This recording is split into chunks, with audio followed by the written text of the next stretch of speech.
And a lot going on today. We're just hours away from the final public hearing from the January 6th committee. And NBC News has learned the panel plans to ask the Justice Department to pursue at least 3 criminal charges against former President Trump. Let's bring in NBC News senior Capitol Hill correspondent Garrett Haake, who's been covering the 18-month investigation from the beginning. Garrett, what are you expecting from this big day on Capitol Hill?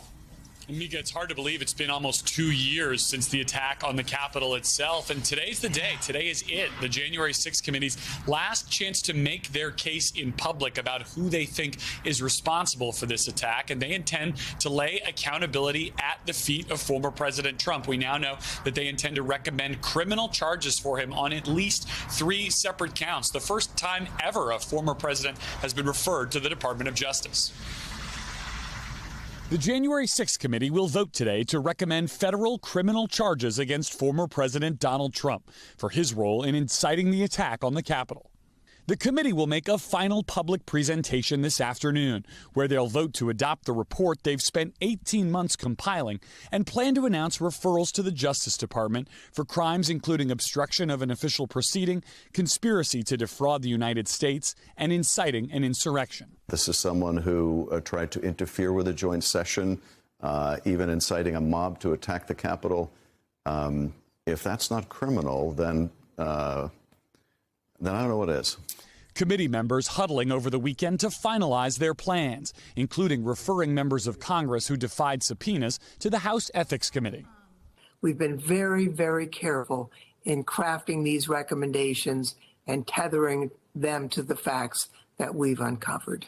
The referrals to the Department of Justice, where Special Counsel Jack Smith now oversees an ongoing investigation into Mr. Trump's conduct around the attack on the Capitol, will carry no legal weight, but historical significance as the conclusion of the committee's work. Since its formation a year and a half ago, the committee of 7 Democrats and 2 Republicans has conducted more than 1,200 interviews, sifted through hundreds of thousands of documents, and issued more than 100 subpoenas, including one to the former president, who did not respond. The committee has long argued Mr. Trump's attempts to overturn the election results.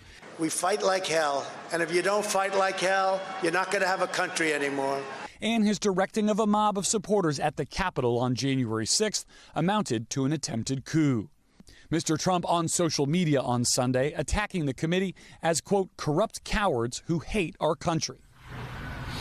As I said in the piece, the committee's judicial referrals don't have any particular legal weight, but the political ramifications here are potentially wide. Now, former president's campaign told me yesterday they expect him to respond more forcefully to the committee today. And it's not just today. We'll be facing off against the sort of the remnants of this Democratic-controlled Congress. Tomorrow, the Ways and Means Committee is going to meet. They could vote to release his tax returns. And then, of course, the full report comes out on Wednesday. Just more bad news for a campaign that's really struggled to get off the ground in its first month, guys. All right, NBC News senior Capitol Hill correspondent Garrett Haake. Thank you, Garrett. Thank you so much. You know, it's very interesting. Donald Trump talks about saying these people hate America. This comes from a guy who actually said a couple of weeks ago he wanted to terminate the Constitution of the United States. It's very clear. If we're talking about who hates America, American values, who hates the Constitution, who elevates themselves and puts them ahead of all else, it's very clear it's the person that's actually talking about terminating the U.S. Constitution, the person who talked about for years trying to overturn a presidential election, who encouraged people to come and actually set off riots on January the 6th. This isn't hard. It's very Orwellian for him to suggest that others don't love America when they're the ones that are protecting the Constitution, when they're the ones that aren't calling for the termination of the Constitution, when they're the ones trying to preserve what we've had in America for over 2 centuries, and that is a peaceful transition between presidencies, when they're the ones, and he's the one specifically, who's trying to stop the peaceful transition of power, really, which is